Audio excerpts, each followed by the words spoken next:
नमस्कार, आवाज इंडिया में आप सभी का स्वागत है। मैं हूं सीमा। खबरों की शुरुआत करते हैं। सबसे पहले नजर डाल लेते हैं हेडलाइंस पर। त्रिनिदाद में मोदी की गर्जना, राम राष्ट्र और चंद्रयान की गाथा सुनाई प्रवासियों को। मोदी का वैश्विक जलवा, त्रिनिदाद की पीएम ने कविता पढ़ जताया सम्मान। भारत चीन मसले पर कांग्रेस आक्रामक, जयराम रमेश ने मांगी संसद में खुली बहस। महाराष्ट्र में हर महीने 200 से ज्यादा किसान चुन रहे हैं मौत। राहुल गांधी बोले सरकार मार रही है किसानों को। ठाकरे रैली में नहीं जाएंगे शरद पवार। पवार ने कहा मैं नहीं, पार्टी अध्यक्ष होंगे विजय रैली में शामिल। राज उद्धव की नजदीकियों पर बोली सुप्रिया सुले, ठाकरे एक ब्रांड है, साथ आना शुभ संकेत। और अब खबरें विस्तार से। त्रिनिदाद और टोबैगो से बसे भारतीयों के बीच प्रधानमंत्री नरेंद्र मोदी ने बेहद भावुक और ऐतिहासिक संबोधन दिया। अपने उद्घोषण में घोषणा करते हुए उन्होंने सिया राम और जय श्री राम के जयकारों से ही प्रवासियों को भारत की सांस्कृतिक जड़ों से जोड़ दिया। उन्होंने राम मंदिर, सरयू नदी और महाकुंभ की महिमा सुनाते हुए भारतीयों को भारत आने का निमंत्रण भी दिया। उन्होंने कहा आपके पूर्वजों ने मिट्टी छोड़ी है लेकिन नमक नहीं। ये शाश्वत सभ्यता के संदेशवाहक थे। प्रधानमंत्री ने कमला प्रसाद विसेसर को बिहार की बेटी बताया और उन्हें सरयू और महाकुंभ का पवित्र जल अर्पित करने को कहा। इस दौरान उन्होंने कहा कि ये जल सिर्फ आस्था नहीं है बल्कि हमारी जीवंत परंपराओं की गवाही है। मोदी ने बताया कि त्रिनिदाद में बनारस, पटना जैसे भारतीय शहरों के नाम की सड़कें हैं और नवरात्र से लेकर जन्माष्टमी तक भारतीय पर्व यहां धूमधाम से मनाए जाते हैं। पीएम मोदी ने कहा कि भारत अब सिर्फ चंद्रमा को देखता नहीं है बल्कि वहां पहुंचने की तैयारी कर रहा है। जल्द ही भारत का अपना स्पेस स्टेशन होगा और कोई भारतीय चंद्रमा पर जाएगा। उन्होंने बताया कि भारत दुनिया की चौथी सबसे बड़ी अर्थव्यवस्था बन चुका है। विश्व बैंक के मुताबिक पिछले दशक में भारत ने 250 मिलियन लोगों को गरीबी से बाहर निकाला है। अंत में पीएम मोदी ने त्रिनिदाद को बधाई दी कि वो यूपीआई अपनाने वाला कैरेबियन का पहला देश बन गया है और कहा कि अब पैसे भेजना वेस्ट इंडीज की गेंदबाजी से भी ज्यादा तेज होगा। Friends, India is the fastest growing major economy in the world. Soon, we will be among the top 3 economies of the world.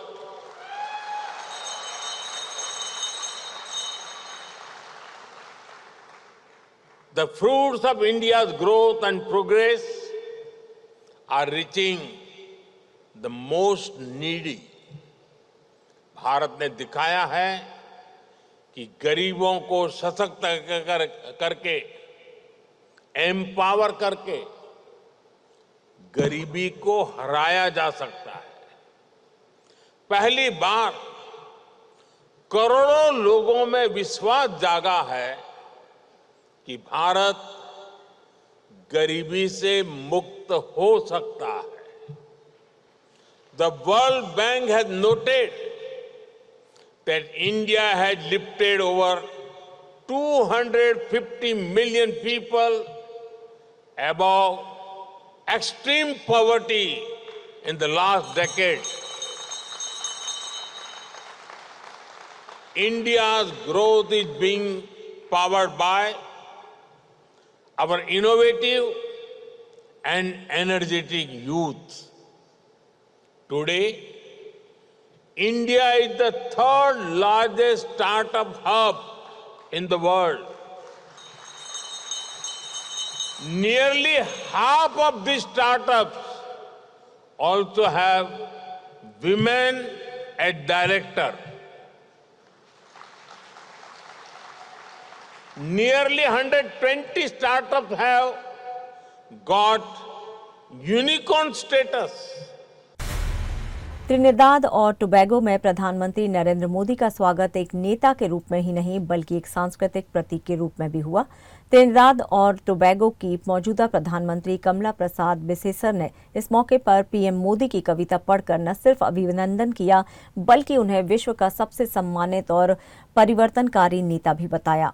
उन्होंने कहा कि मोदी सिर्फ एक प्रधानमंत्री नहीं बल्कि 1.4 अरब लोगों की आवाज है जिन्होंने भारत को वैश्विक ताकत में बदल दिया है। कमला विसेसर ने कोविड काल में वैक्सीन भेजने के लिए भारत का धन्यवाद दिया और कहा कि मोदी जी का नेतृत्व सीमाओं से परे असर डालता है। उन्होंने मोदी की किताब आखा धान्या 6 की कविता को मंच पर पढ़ा और उसे प्रेरणादायक बताया। त्रिनिदाद की संसद में ये दृश्य भारत की बड़ी और वैश्विक प्रतिष्ठा के रूप में दिखाई दिया। Prime Minister Modi, your presence is a great inspiration to all of us, particularly to the Indo-Trinidadian community, whose roots are planted in the same blessed Indian soil from which you emerged. So tonight we honor the revered cultural and familial bonds between our people. These bonds transcend time and distance, uniting us in a shared history and a shared future. Prime Minister Modi, you are a transformational force who has refined governance of India and positioned your country as a prominent and dominant global power. Bharat चीन संबंधों को लेकर कांग्रेस ने संसद में खुली बहस की मांग की है। पार्टी महासचिव जयराम रमेश ने मोदी सरकार पर पारदर्शिता की कमी का आरोप लगाया है। उन्होंने कहा है कि सरकार पिछले 5 वर्षों से इस गंभीर मुद्दे से भाग रही है और चीन को लेकर साफ तस्वीर नहीं दे रही है। रमेश ने 19 जून 2020 का जिक्र करते हुए कहा है कि पीएम मोदी ने तब चीन को सार्वजनिक रूप से क्लीन चिट दे दी थी, जो आज भी सवालों में है। कांग्रेस का कहना है कि चीन, पाकिस्तान, बांग्लादेश की ताज़ा त्रिपक्षीय बैठक भारत के लिए एक नई चुनौती है। जयराम रमेश ने ऑपरेशन सिंदूर को रोकने में अमेरिकी भूमिका का भी उल्लेख किया और कहा कि संसद को इस मुद्दे पर सच्चाई जानने का अधिकार है। उन्होंने कहा कि सीमा पर यथास्थिति की बहाली जरूरी है, लेकिन केवल बातचीत नहीं, संसद में खुली बहस से ही समाधान निकलेगा। कांग्रेस ने यह भी स्पष्ट किया कि 21 जुलाई से शुरू हो रहे मानसून सत्र में ये मुद्दा जोर शोर से उठाएगी। पार्टी की मांग है कि भारत चीन संबंधों पर एक समग्र चर्चा हो ताकि पूरे देश में इस पर एक सामूहिक नीति बन सके। अब सवाल ये है कि क्या मोदी सरकार इस बहस को संसद में मंजूरी देगी या एक बार फिर टालने की कोशिश की जाएगी, क्योंकि बात सिर्फ सीमाओं की नहीं, देश की रणनीतिक स्थिति और जवाबदेही की भी है। और कांग्रेस का इशारा साफ है, ये बहस अब टाली नहीं जा सकती। महाराष्ट्र में किसान आत्महत्याओं का सिलसिला थमने का नाम नहीं ले रहा है और इस बार राज्य विधानसभा में पेश हुए आंकड़े बेहद चौंकाने वाले हैं। राज्य के राहत एवं पुनर्वास मंत्री मकरंद जाधव ने विधानसभा में जानकारी दी कि मार्च 2025 में 250 किसानों ने आत्महत्या की, जबकि अप्रैल में 229 किसानों ने अपनी जान दी। यानी सिर्फ 2 महीने में करीब 480 किसान, और बीते 3 महीने की बात करें तो ये संख्या 700 के पार जा पहुंची है। महाराष्ट्र के राहत और पुनर्वास मंत्री मकरंद जाधव की विधानसभा में जानकारी दी है कि किसानों की आत्महत्याओं का सबसे ज्यादा असर मराठवाड़ा और विदर्भ जैसे इलाकों में दिख रहा है, जहां आर्थिक तंगी, कर्ज और मौसम की मार ने किसानों को पूरी तरह से तोड़ दिया है। इस गंभीर मामले में सबसे बड़ी बात यह है कि महाराष्ट्र में आत्महत्या करने वाले 250 में से 102 किसान ही मुआवजे के पात्र पाए गए और 77 मामलों की अभी भी जांच जारी है। अप्रैल में भी हालात अलग नहीं रहे। 229 में से 124 मामलों की जांच अभी लंबित है। सिर्फ 74 किसान ही मुआवजे के लिए पात्र माने गए। आज आपण सगळ्यांनी पाहिलंच असेल, ही चित्र सगळीकडे संपूर्ण महाराष्ट्रात जात आहेत की एका बाजूला बबनराव लोणीकरजींनी जे काही शब्द वापरलेले आहेत शेतकऱ्यांसाठी, बळीराजासाठी, भयानक शब्दात, म्हणजे आपण ते शब्द पुन्हा उच्चारू पण नाही शकत, तसे विचार देखील आपण कधी आणू नाही शकत मनात, असे त्यांनी शब्द वापरले। साधी सोपी गोष्ट हीच होती की आम्ही स्थगन प्रस्ताव मांडत असताना त्यांच्या वतीने कोणीतरी किंवा त्यांनी स्वतः माफी मागितली असती, शेतकऱ्यांची माफी मागितली असती, बळीराजाची माफी मागितली असती आणि विषय कदाचित तिथे संपला असता।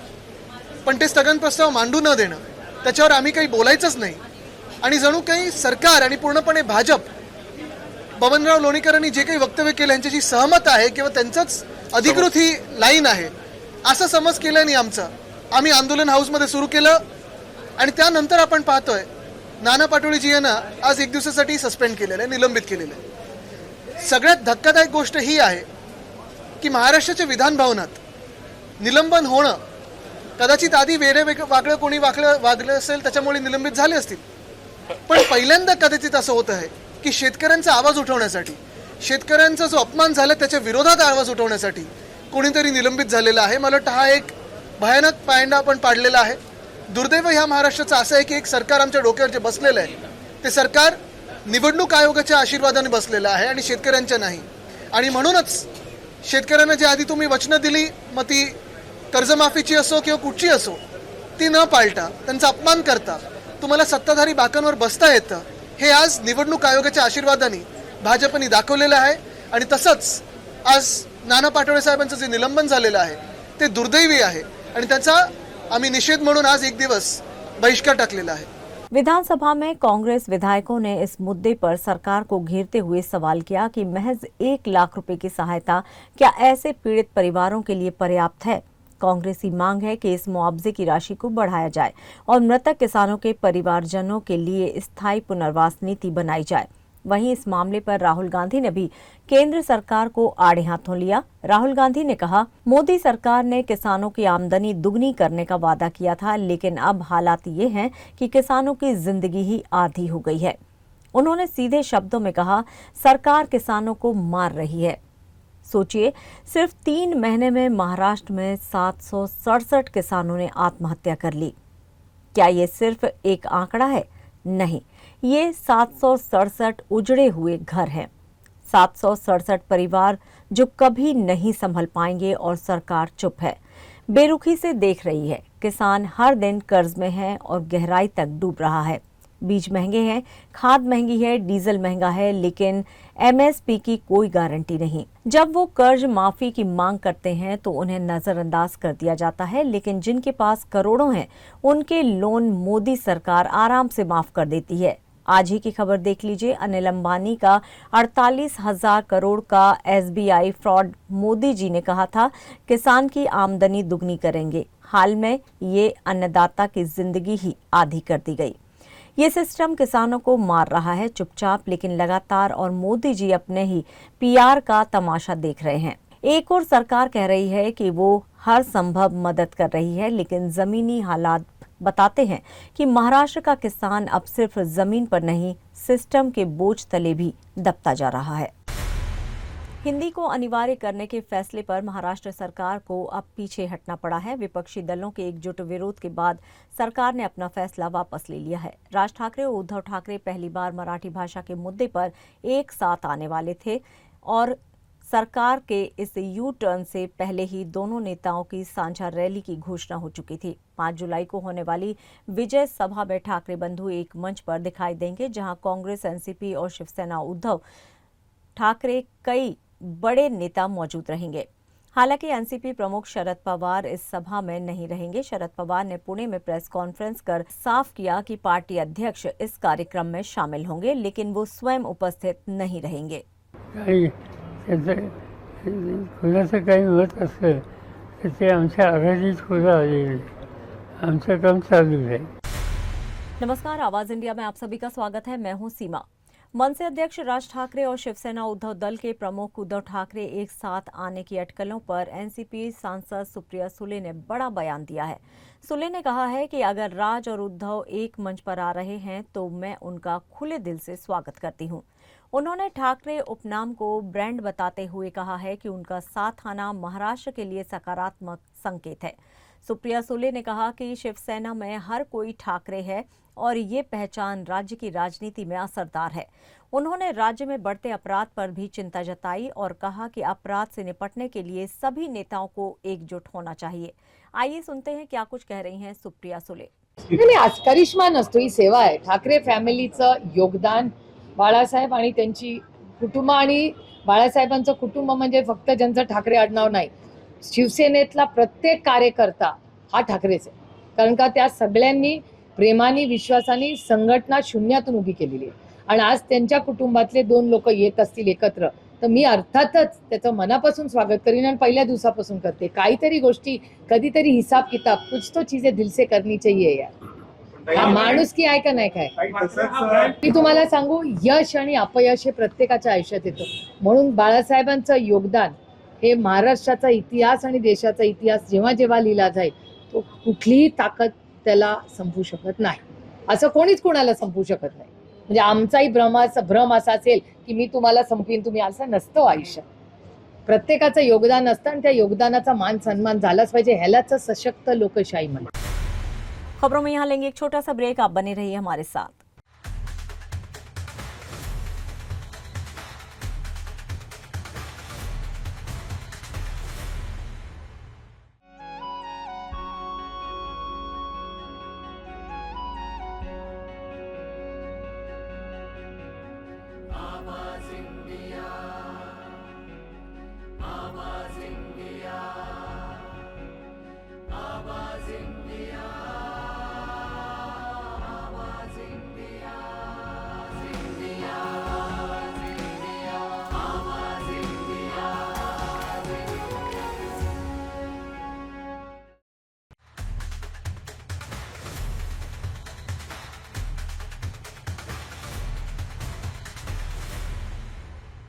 ब्रेक के बाद एक बार फिर से आप सभी का स्वागत है। बढ़ते हैं अपनी अगली खबर की ओर। बिहार में वोटर लिस्ट रिवीजन यानी कि SIR प्रक्रिया को लेकर अब सियासत गर्मा गई है। जन अधिकार पार्टी के प्रमुख और सांसद पप्पू यादव ने इस मुद्दे पर राज्यव्यापी मोर्चा खोल दिया है। पप्पू यादव ने 9 जुलाई को बिहार बंद का आह्वान किया है और चुनाव आयोग के घेराव की भी चेतावनी दी है। उन्होंने आरोप लगाया है कि मतदाता पुनरीक्षण के नाम पर BLO कर्मियों पर सरकार का जबरदस्त दबाव है और उन्हें गांव-गांव जाकर फॉर्म भरने के लिए मजबूर किया जा रहा है। पप्पू यादव ने आम जनता से अपील की है कि BLO को फॉर्म भरने से रोकें, लेकिन उनके साथ कोई दुर्व्यवहार न करें। वहीं चुनाव आयोग ने साफ किया है कि ये प्रक्रिया पूरी तरह संवैधानिक और जरूरी है, जिससे सभी पात्र मतदाता सूची में शामिल हो सके। लेकिन विपक्ष का आरोप है कि इससे लाखों गरीब, अल्पसंख्यक और प्रवासी वोटर लिस्ट से बाहर हो सकते हैं। इस बिहार और बिहारी के लिए पैर पकड़ता हूं नीतीश जी, चिराग जी, मांझी जी, आप दोनों आदमी बाद में मुख्यमंत्री बन लीजिए। अभी पहले अपने समाज की रक्षा कर लीजिए, गरीब और दलितों की रक्षा कर लीजिए, बिहारी की रक्षा कर लीजिए। ये मैं भीख मांगता हूं और विपक्ष से आग्रह करूंगा, यह वक्त अहंकार का नहीं है, यह वक्त चुनाव लड़ने का नहीं है, यह वक्त कुर्सी का नहीं है। यह जो 1 महीना है, बिना राजनीति के, बिना प्रेस कॉन्फ्रेंस किए हमें जनता के बीच जाने की जरूरत, लड़ने की जरूरत। इसीलिए हम कांग्रेस प्रभारी एलाब्रो जी से जो बातचीत हुई, उनका जो निर्णय है, उस निर्णय के साथ हम खड़े होंगे। 9 तारीख को पूरे बिहार के हम सड़क व्यवस्था को बंद कर देंगे, रेल चक्का जाम कर देंगे। हम कांग्रेस के साथ खड़े होंगे। 21 तारीख से हम लोकसभा नहीं चलने देंगे। 9 तारीख के बाद पटना में हम लाखों आदमी के साथ चुनाव आयोग को घेरेंगे हर कीमत पर। 20 तारीख को हम जंतर मंतर पर घेरेंगे हर परिस्थितियों में।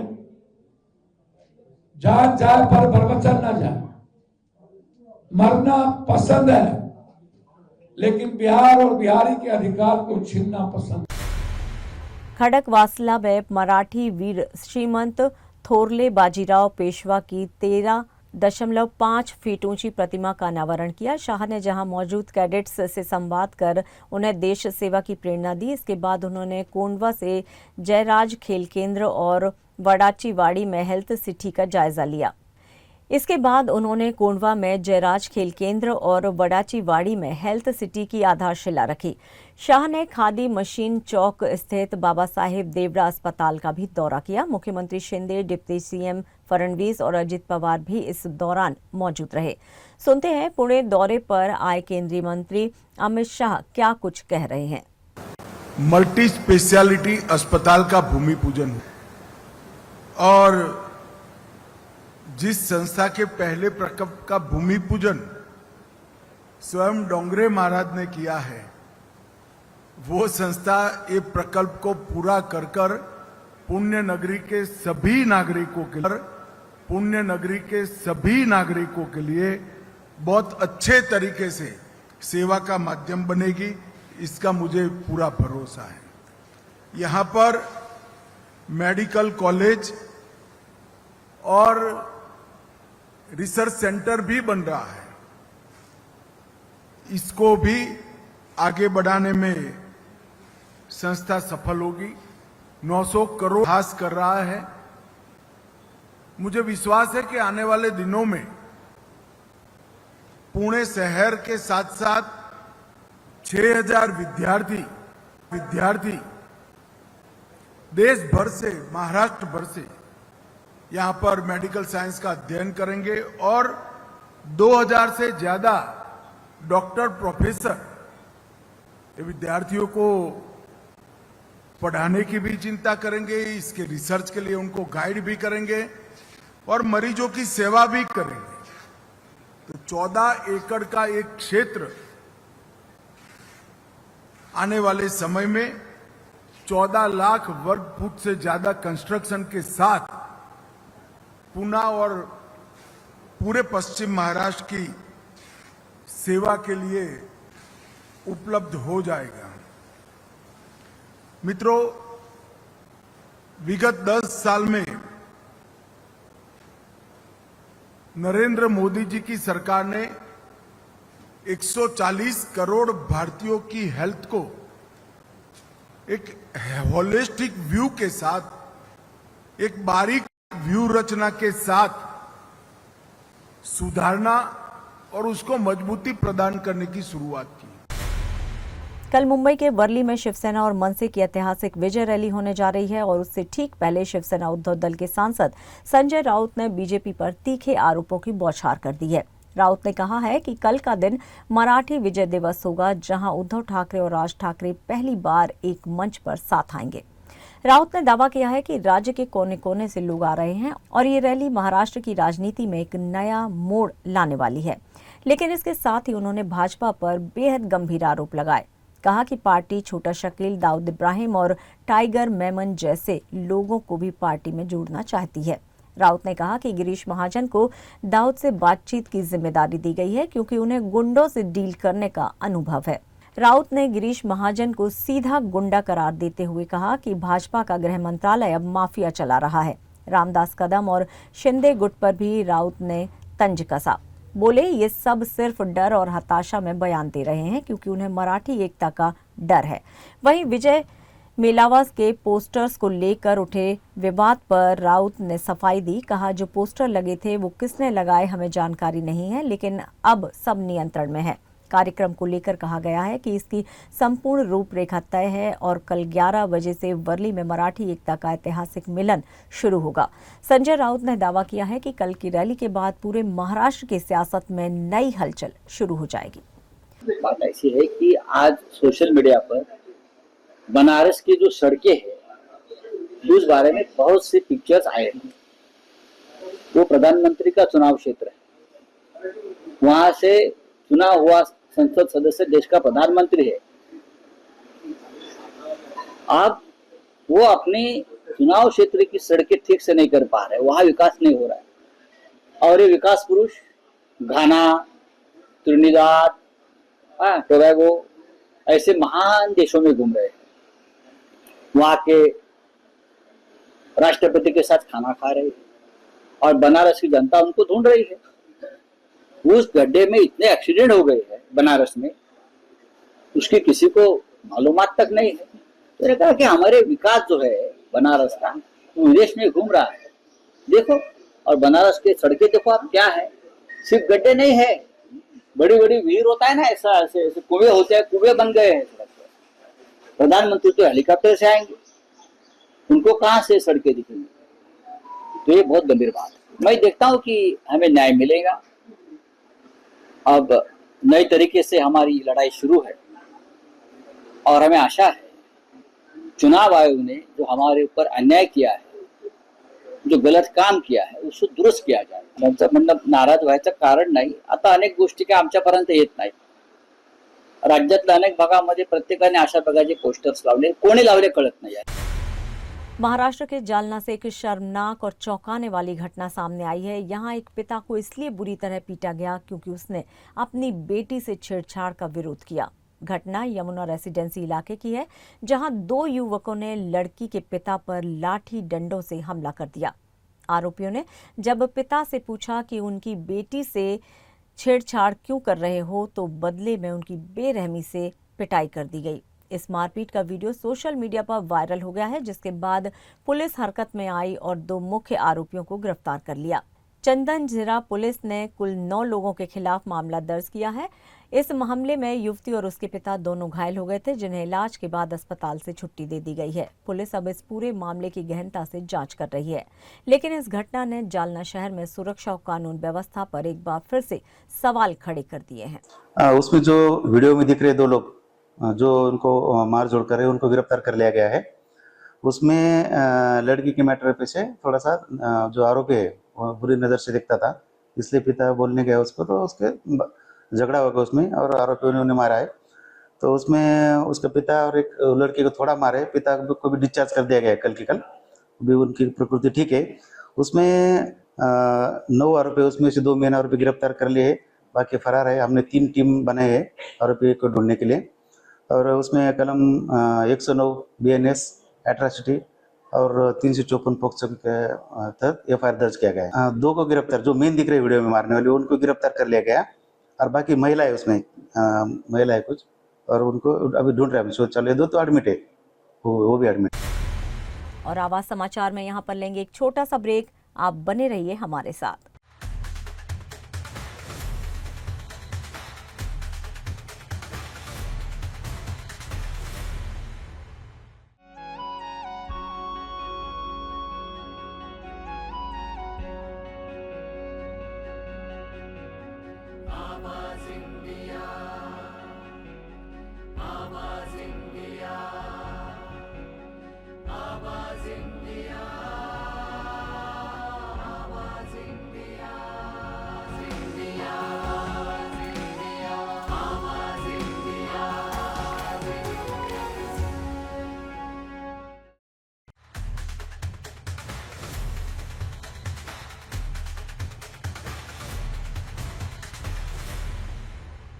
ब्रेक के बाद एक बार फिर से आप सभी का स्वागत है। बढ़ते हैं अपनी अगली खबर की ओर।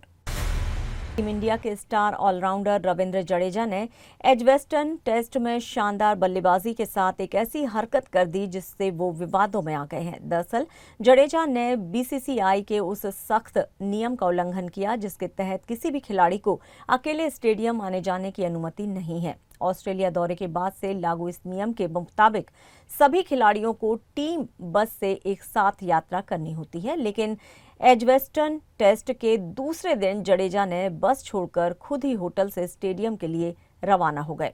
उनकी गैरहाजिरी तब सामने आई जब टीम बस में वो नहीं दिखे। बताया जा रहा है कि उन्होंने टीम हित में ये कदम उठाया, लेकिन नियम तो नियम होता है। अब देखना होगा कि BCCI उनके खिलाफ क्या कार्रवाई करता है या उन्हें चेतावनी देकर छोड़ दिया जाता है। पंचायत सीजन 4 ने जहां दर्शकों को नई कहानी और सियासी ट्विस्ट दिया, वहीं अब इसका जश्न सोशल मीडिया पर भी धमाल मचा रहा है। शो की कास्ट का एक वीडियो वायरल हो गया जिसमें बनराकस, विनोद और विकास मिलकर कजरारे कजरारे पर ऐसा कुर्ताफाड़ डांस कर रहे हैं कि लोग झूमने को मजबूर हो जाएं। इस वीडियो में बनराकस यानी कि दुर्गेश कुमार का अंदाज सबसे हटके है। मुंह में नोट, सिर पर घूंघट और स्टाइल में बारातियों को भी मात दे दी।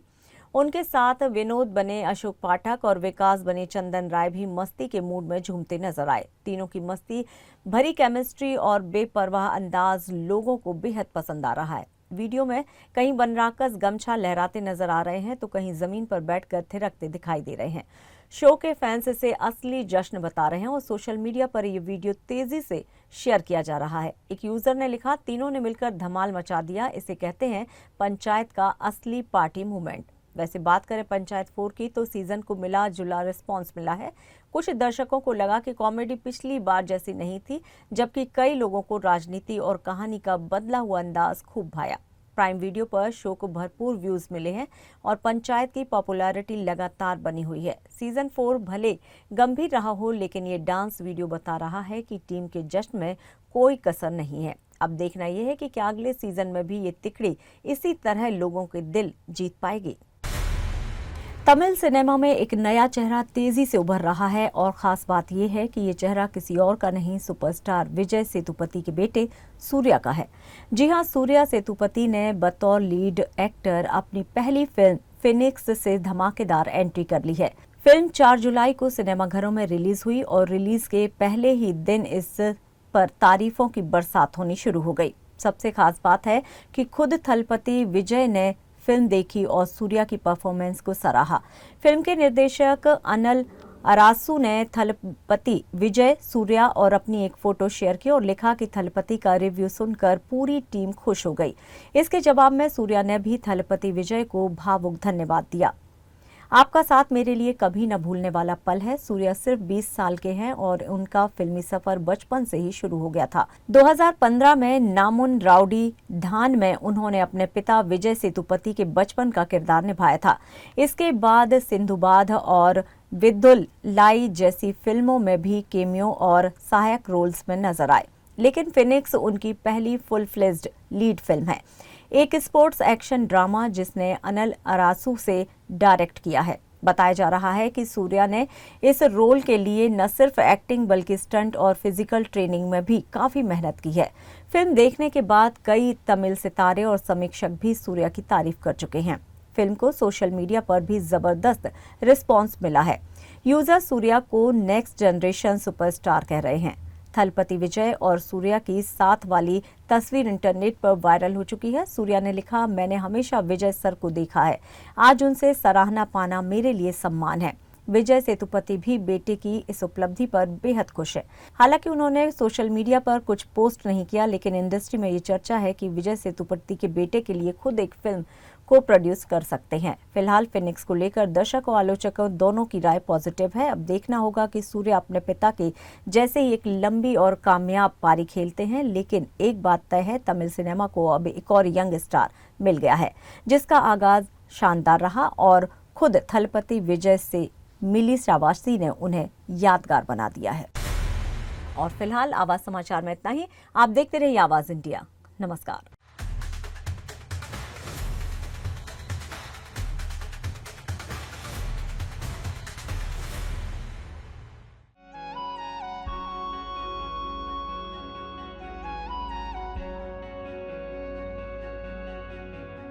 आवाज इंडिया।